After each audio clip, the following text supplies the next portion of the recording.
All right, there's a question over number 8 from the homework. Says, what is the side length of the smallest square plate on which a 26 centimeter chopstick can fit along the diagonal without any overhang? Okay, so we're going to have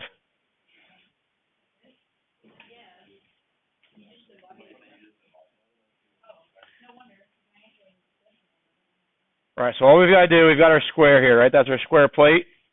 They're saying, basically when they say chopstick can fit the diagonal with no overhang, they're saying that they want your diagonal of your plate, the biggest it could be is 26 centimeters. Okay? So if that's 26 centimeters, so when they say square plate, that automatically tells you when you draw this diagonal out to 45, 45, 90. And then so if I draw my template, this side here would be my n radical 2 side. So that's going to, when I overlap them, n radical 2 is going to equal 26. Solve for n, divide by radical 2, divide by radical 2. I get n equals 26 radical 2. I'll rationalize. I think a lot of you are seeing the pattern when you rationalize that you can jump straight to really the answer with maybe not having to write what I'm writing now. 26 radical 2 over 2, but that's always going to be a 2 because of that radical 2, right? I'm always in my formula or my equation, I'm always dividing by radical 2. So this is always going to be a radical 2. So when I always rationalize by this thing here, and that's always going to turn into a 2. And then you get those two things to cancel out and give me 13, right? So 13 radical 2 is going to be then the length of that segment, which is then the same as that one and that one. And that would be the smallest side length that I could create. Now, it does ask you, though, to round your answer to the nearest tenth. So if I type in 13 radical 2, that's going to be wrong, right? It's going to tell me. Right, I got to type that in my calculator and get the decimal version. So cool? Any others? Yeah, 30, 60, 90 triangles.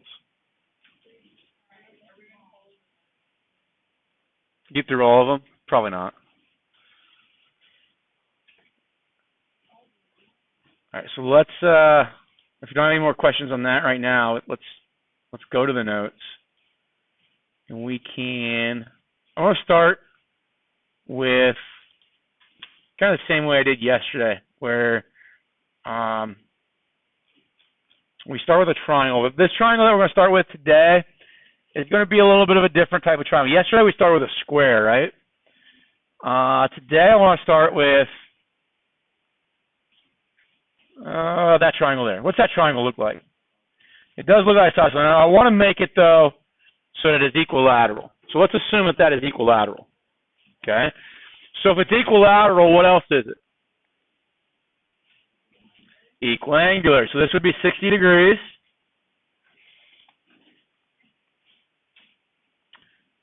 This would be 60 degrees, 60 degrees, 60 degrees, right? Now, if it's equilateral, let's say that all of these sides are, let's just say N, N, and N. Okay? We cool with that? Okay. So now the next thing I want to do here, would you agree? So let's just look at this top angle. I could do this with any one of these angles. Let's look at this top angle. Would you agree that there is an angle bisector that exists for this top angle? There's a lot of like segments I could draw in here, right? Would you agree that one of them is going to split that angle straight down the middle, 30 and 30? Okay, so let's draw that one in. If I draw that one in, it's going to break that up into 30 and 30. Does anybody remember what happens? We talked about it briefly yesterday. When I divide that angle in half, when that's an angle bisector, what does it do down here? Okay, it forms a 90-degree angle, and there's one other thing it does. It bisects the side. Okay? It takes that distance now, and how would I label that distance? Half of n. I'm going to write it as n over 2. Is that all right, everybody? Okay. I'm going to label this side here as h. Actually, let's not use h. That looks a lot like my n's. Let's use w. Doesn't matter.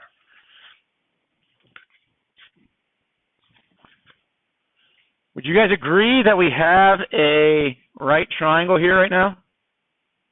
What's the number one theorem that we use for right triangles? Pythagorean theorem. Okay?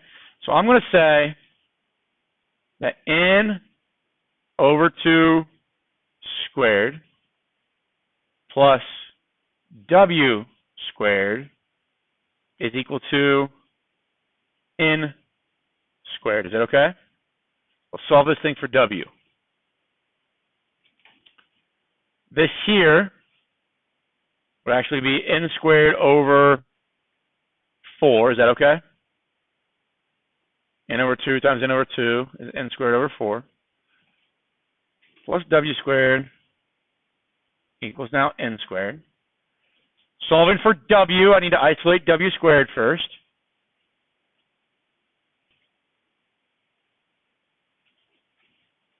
So I get something like that. Is that okay with everybody? Let's combine these.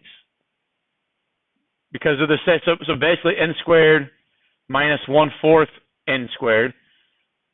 They're the same base, right? Same variable n squared. So what is this going to combine to?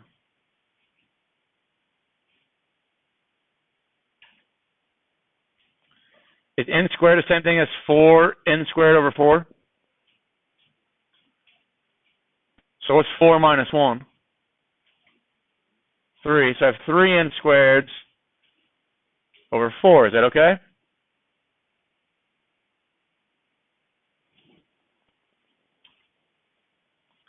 And then w would be the square root of that.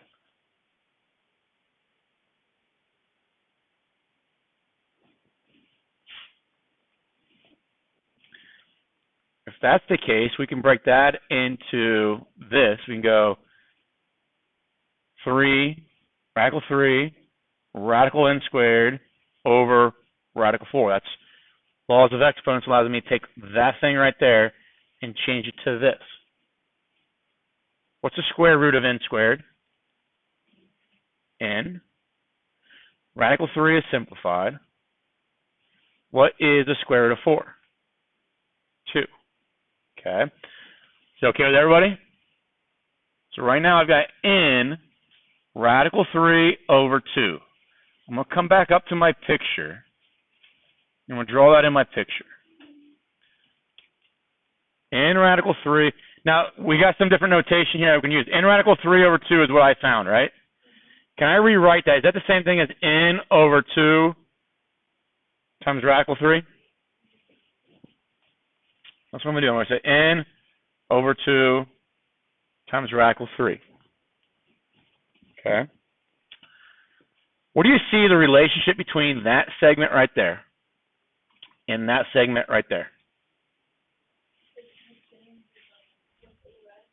Okay. They're the same, but I multiply to get the side that's across from 60, I multiply the side that's across from 30 by radical 3. Does that make sense to everybody? Okay. What do you recognize between this number here and that number? Okay, so this number here is half of the hypotenuse, essentially, right?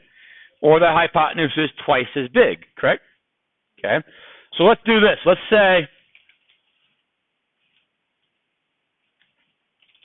if I go through and multiply, because we've got we understand similar triangles, right? Okay, if I multiply this by 2, multiply that by 2, multiply this by 2, I've just doubled the size of my triangle, correct? But the ratio, the comparison of parts is still going to be consistent. So what I've got now, when I look at this as a 30, 60, 90 triangle, 60 degrees there, 30 degrees there. N over 2 times 2 gives me N. N over 2 radical 3 times 2 gives me N radical 3. And 2 times N gives me 2N. And that then is our template for a 30, 60, 90 triangle. Okay? Now, to prove this and to make sure that this makes sense to us and kind of establishes the importance of knowing that I cannot switch these two. Okay? Across from 60 has to be in radical 3. Across from 30 has to be in. And that's the number one error that people make, because we got used to 45, 45, 90. The side lengths on the 45, 45, 90 didn't matter, right? Because they're both identical. They're the same. Here, they're not. You guys remember talking about if I know that 30 degrees is smaller than 60 degrees, which is smaller than 90 degrees, then opposite 30 should be the smallest side. Opposite 60 should be the next smallest side. And then opposite 90 should be the largest side. You guys remember talking about that kind of stuff? Well, if N is 1, because N can be any number as we go through this, and 1 being the simplest kind of way of thinking about this. If N is 1, that would be 1 there across from 30. It'd be 1 point, I think it's 707 across from 60, and then it would be 2. And that's the relationship, smallest to largest, right? Okay. So what I'm trying to get at here is no matter what your triangle is, because we're gonna move things around. These triangles are gonna be rotated, flipped, all that kind of stuff. So if I were to give you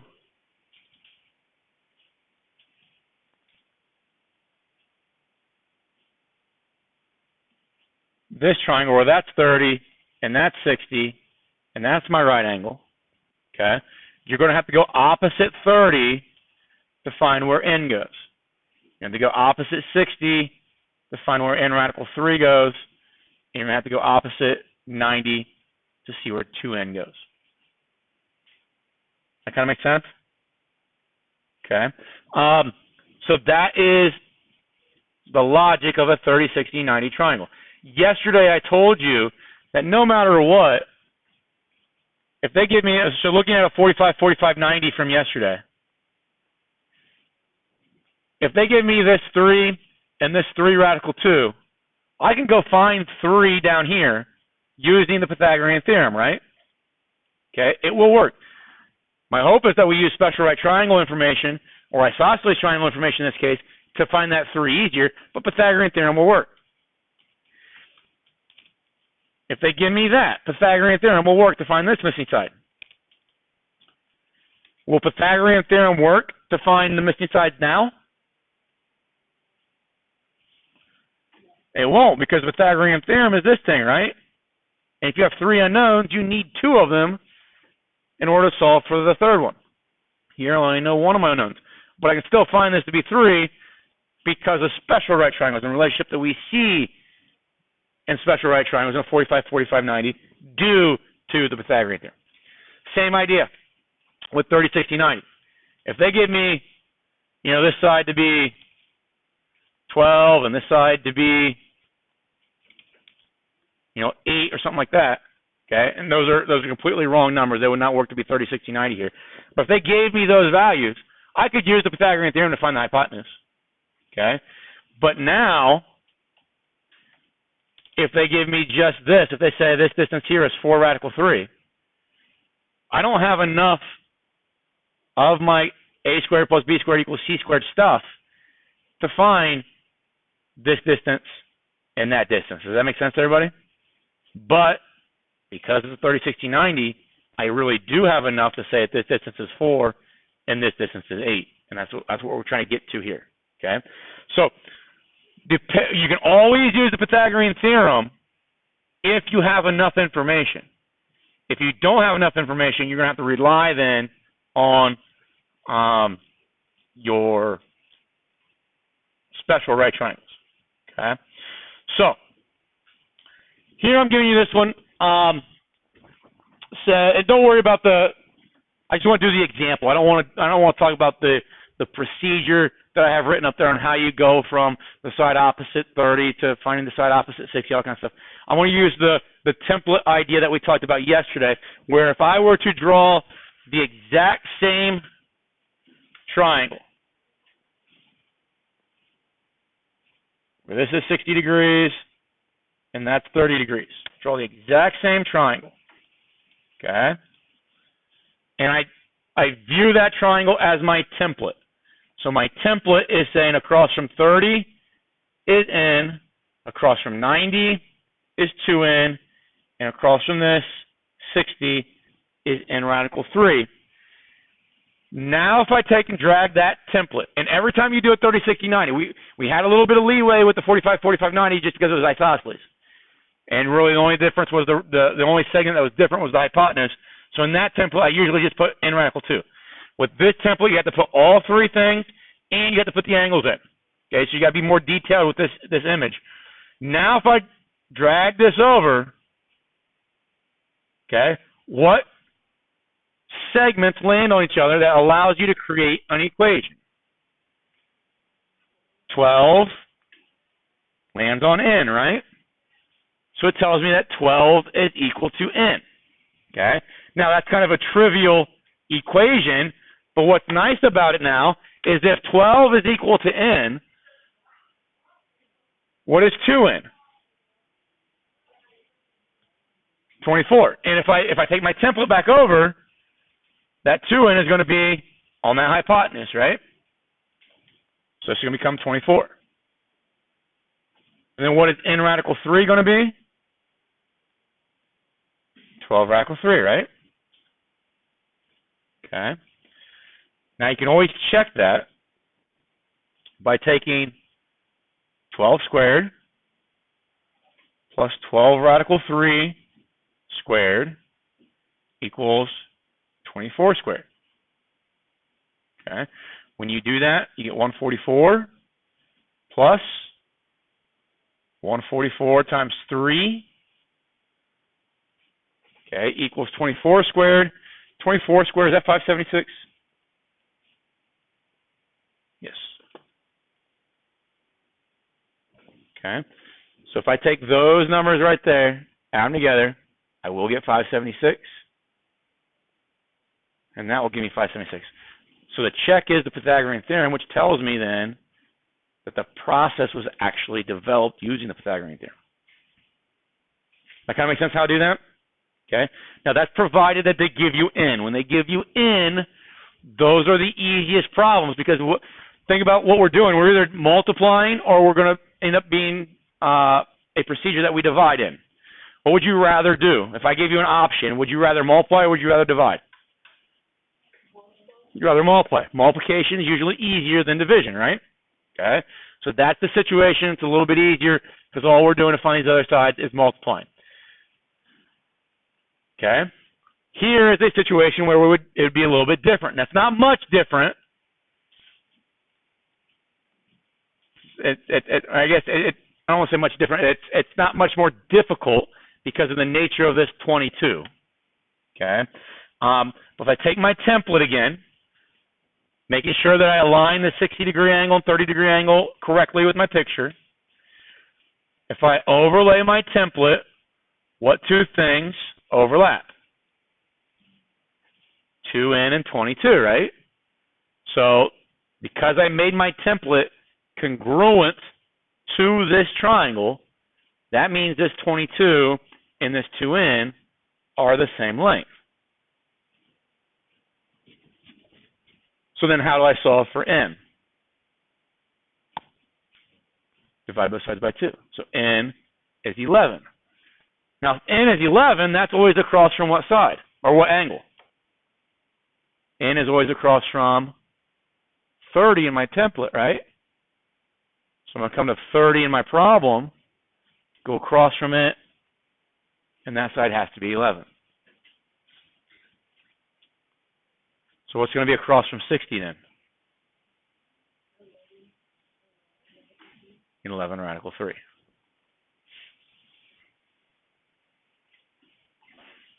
Okay, bless you. When they give you the hypotenuse, my view is that that's kind of the second easiest type of problem, because all you're going to do to find n is obviously divided by 2. The only issue that we come across is when that number's odd. So if it was like 21, I'd have 21 over 2, and I'd leave it as 21 over 2 for that distance. And this would be 21 over 2 times radical 3. Okay. Very rarely will we change it to, like, 10.5 or something like that. We don't like to use those decimals.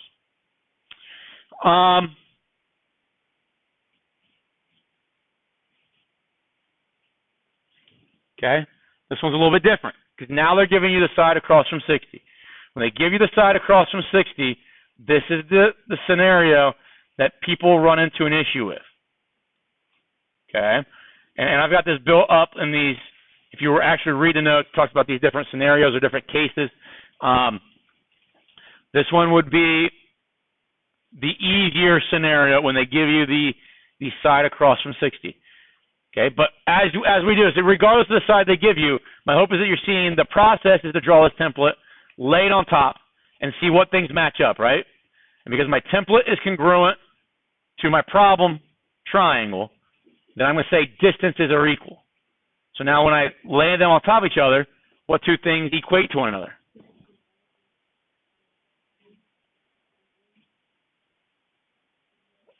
Yeah, I know it's kind of hard to see because they are overlapping, but when I do that, so the n radical 3 and the 3 radical 3, they overlap, right? So I get the equation that n radical 3 equals 3 radical 3. Okay? So my approach to these guys is you could go through this reading my notes the way I wrote my notes. And I wrote these notes probably 12, 13 years ago, okay, when I didn't know any better, okay?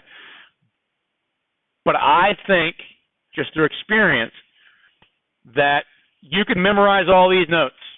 Okay, that's a lot of stuff to memorize, right? And you memorize, okay, when they give me the side that's opposite 30, this is what I do. When they give me the side that's opposite 90, this is what I do. When they give me the side that's opposite 60, this is what I do. Well, if they give me the side opposite 60 when it looks like this is what I do. You can remember those things, okay?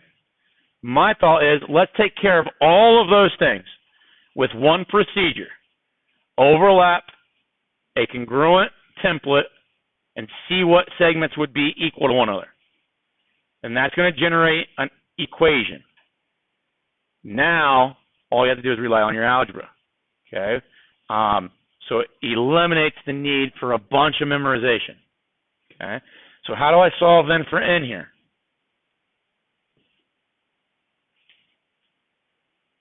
Okay, you know it's going to be 3. I think a lot of people see that as being 3 because in order to make the left-hand side the same as the right-hand side, those two yellow parts have to be identical, right? Okay. If you don't see that, you're going to solve just for n through division, because n radical 3, that's multiplication. So undo that multiplication through division. The radical 3's cancel. Do the same over here. Those radical 3's cancel, and it leaves me with n equals 3 again. I do it that way right here. Obviously, we can use this one-to-one correspondence and get 3 quicker. But this, in case 2, this procedure of algebra is a necessity in case 2. Okay, in the next example, we'll see that. So if n is 3, where does n go over here? Across from what angle? Across from the 30, so I'm going to put 3 there. And what should the hypotenuse end up being then? Should be 6. And you can check that. 3 squared is 9, plus then 3 squared is 9. Radical 3 squared is 3, and then 6 squared is 36. 9 plus 27 does equal 36. Always check them to make sure that I haven't messed anything. And then the next example is going to be a very you're going to visually see why the check makes a lot of sense in this next one. Now they give me that. And if we look at our template,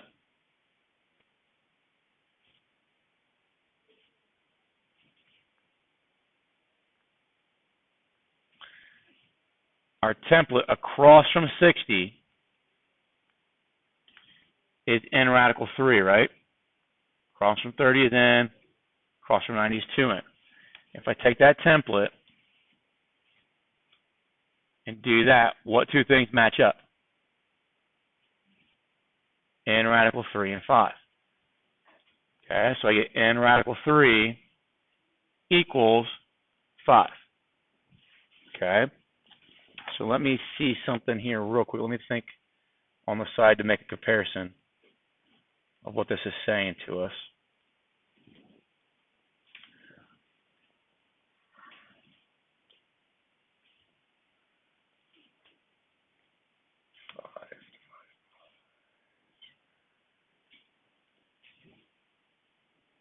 Okay. So in comparison to what we were doing, if I have n radical 3, to get this to be radical 3 right here, okay, and to be able to make a one-to-one correspondence like we did in the last question, this number needs to be 2.8867, and it goes on forever. It's an irrational number, okay? But that would tell me what n is. But I got to figure out what that. But what I'm trying to get at here is it's never going to write it this way. Does that make sense? Okay. I got to figure out through some work here, what is that number? How do I get that number? Okay. But my hope is that you see, and I'll show you here. Let's grab this number, as much of it as I can.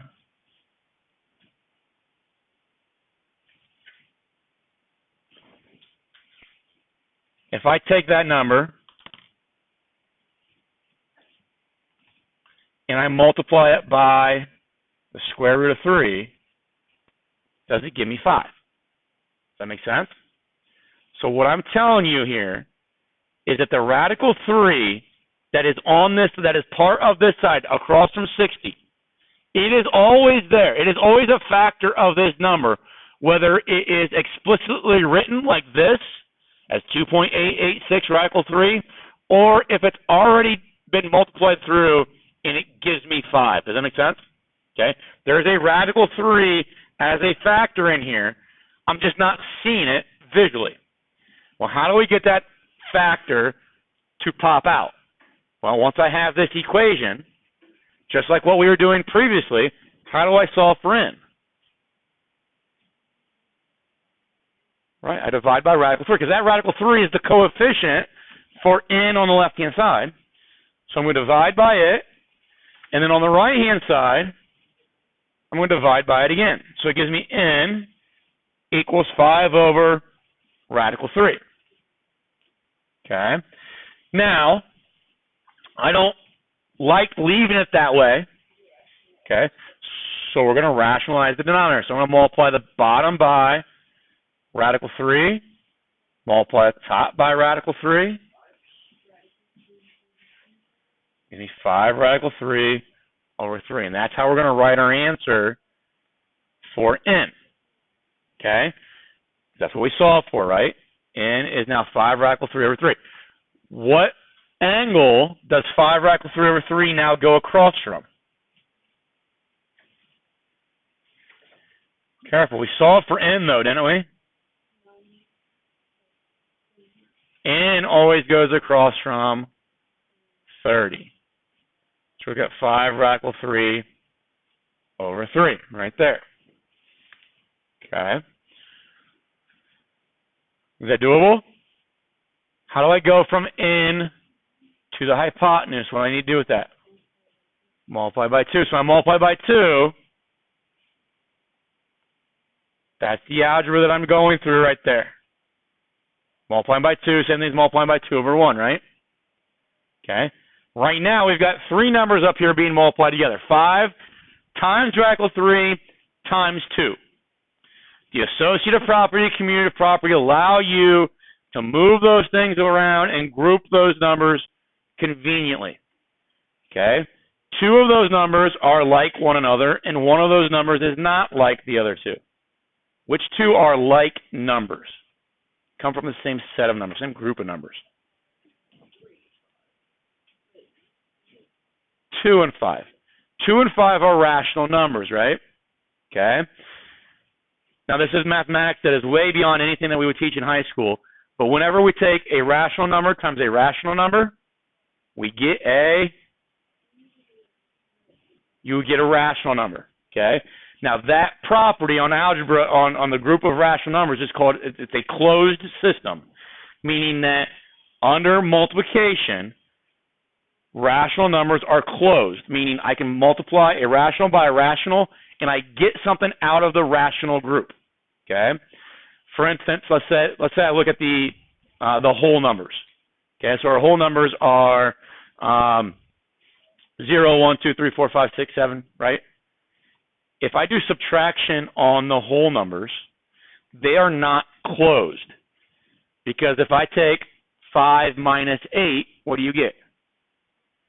You get negative 3. A number that was not in the original list of whole numbers, 0, 1, 2, 3, 4, 5, 6, so on, right? Okay, so they're not closed. But the reason I'm talking about this is because we're going to simplify this, but we're not going to turn that into like a decimal or thing, but we have to decide which numbers work best together. The 5 and the 2, because they're both rational, work best together to give me 10, and then I still have radical 3. Does that make sense?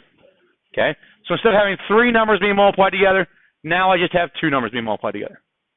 And then over 3, because 3 times 1, right? Does that make sense? Okay. Another way we can view how we did this here is what we talked about with multiplying radicals. There's a radical on this too. Does anybody know what the radical? It's radical 1, because I can multiply anything by 1 and not change its value, right? So multiplying by radical 1 is a convenient version of 1.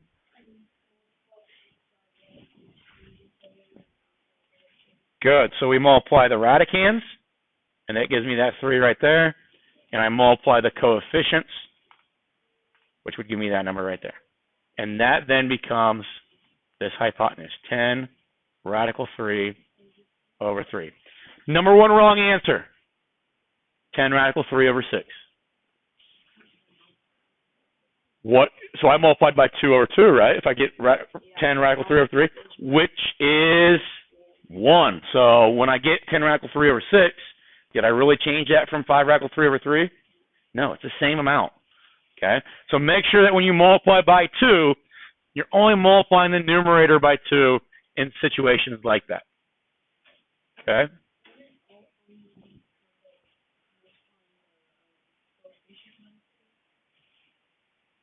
Yes. So, that being said, let's go through a handful of examples.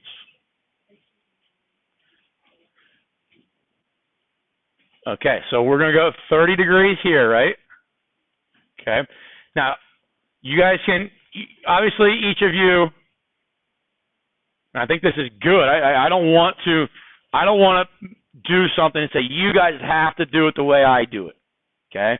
I hate teaching that way because when I was a student, I didn't want to do everything the way Mr. Leidy did it. Okay? I wanted to be me, right? Does that make sense? Okay? So if you're a person that doesn't want to draw the template on the side all by itself and then overlap them like I have been doing, you can do this. You can say, okay, I'm going to kind of ignore these values at the onset. So I'll just white them out like that. Obviously, you would not do that on your paper. You want to white them out or erase them or anything like that. But now if I say, okay, well, 30, 60, 90, this is n radical 3, this is 2n, okay? And then go back and say, okay, which relationship now? See how that's kind of putting the template on top of it, that problem? That's not a real x equals n. That doesn't help me any. That's 2 variables. Y equals n radical 3. That doesn't help any. That's 2 variables, right? 2n equals 18. Does that help? So what's n got to be? N is 9. N equals 9. So now y would be 9 radical 3. And here, obviously, is 9 as well. So this would be 9, and this would be 9 radical 3. Is that okay with everybody? Let's go. Oh. Let's do this one. Okay, so this is the one that I think.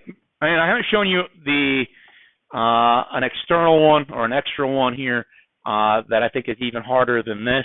But I think these are the harder ones because we're programming ourselves to think that across from 60, there should always be a radical 3 present. Does that make sense? Or visible. Okay? It is always present. There is always a factor of radical 3 across from 60. Okay? But in this situation, that radical 3 is already being multiplied by some other number to give me 12. Does that make sense? Okay? So across from 60 is my n radical 3 side. So if I put this on top of there, we would see 12 and n radical 3 match up, right? So there's my formula. N radical 3 is equal to 12. How do I solve for n?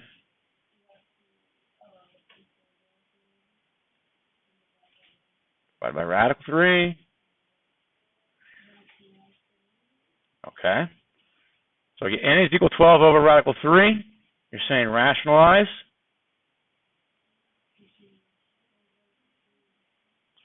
12 radical 3 over 3. Now remember, what numbers are like numbers here? 3 and 12. Okay? So those are both rational numbers. Okay? So when I divide them, they're the ones to look at. I don't want to divide this because that number is not really 3, is it? That's 1.707, and there's no factor that is shared with 1.707 and 3. So I can't cancel all these out. Does that make sense? Just cancel those two. So 4 radical 3 is that result. Okay? I get people a lot, and this is something to think about. If you do not know your radical rules, or you're struggling with, can I cancel those? Okay? Well, actually, okay, so if I got 12 square root of 3 over 3, people always ask, that's 6.928. People always ask, well, is that the same thing as 4, and then cancel these, and you'd be left with 1? Is that the same thing? No. Okay? So they can't cancel. But maybe we ask, is it the same as that? So it tells you what you can cancel and cannot. Does that make sense? I like to use my technology. I don't know how many times I was sitting in a college class on a test, and I go blank. I'm like, I can't remember that rule. I can't remember that property. And then just sit on my calculator and say, okay, let's just try to, I think this might be the rule. I think this might be what I do. Plug it in and see if I get the outcome that I expect. Does that make sense? Kind of like that. But if that's n, so that's across from 30, right? So does it make sense that is that distance right there? That distance right there is 4 radical 3. What would y be? 8. Just 8? 8 radical 3. It's twice as much as that one, right? What's x going to be?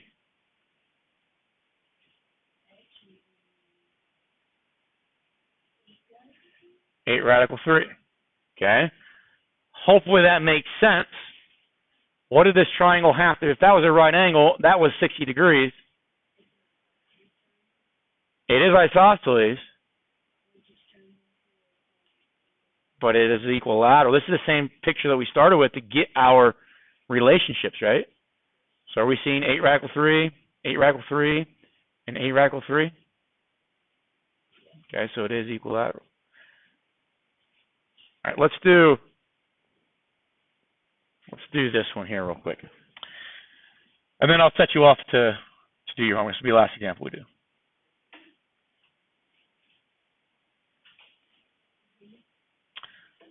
Say that's 30. I'll say this is 60. I'll say this is 5 radical.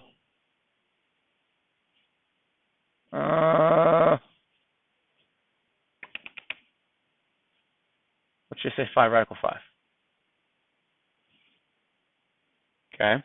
Now, I want to solve for, let's just find n and find our 2n.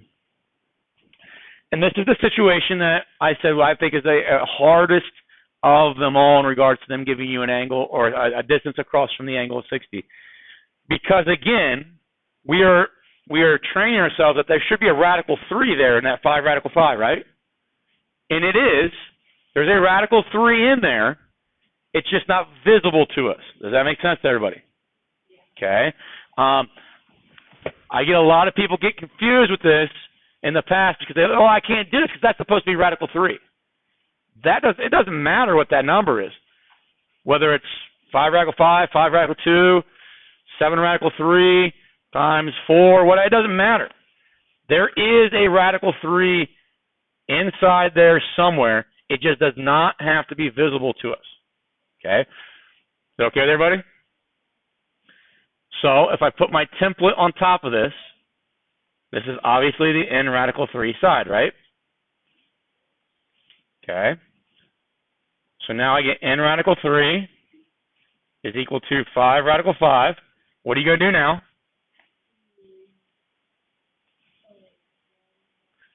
Divide by radical 3. Divide by radical 3.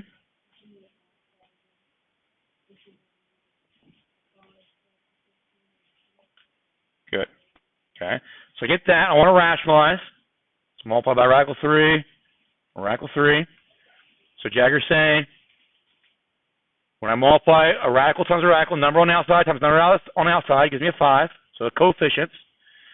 And then multiply the radicands, gives us 15. And on the bottom it gives us 3. Okay. Now the question will always be, when you see questions like this number was generated from 2 smaller factors, right? Okay. That number could turn into something that needs simplified. 15 does not. You cannot simplify 15 any further underneath the radical, but eventually it might. But that value now is here. So 5 radical 15 over 3. And what would 2n be then? Good. Okay. Can this 15 and that 3, can they cancel? Why not? Good. So this number here, this 15, is a little bit smaller than 4. Okay. And a number a little bit smaller than 4, like 3.8, 3.9-ish, does not have a common factor with 3, so they cannot cancel. I'm going to open up an 8.2 assignment over just 30, 60, 90 triangles. So yesterday we did 45, 45, 90 in homework. Today, 30, 60, 90. Tomorrow is going to be a combination where we see problems where like a 45, 45, 90 is stuck on top of a 30, 60, 90. Or maybe we'll have 2 45, 45, 90 stuck to a 30, 60, 90. And we have to work our way through that set of relationships to solve those problems.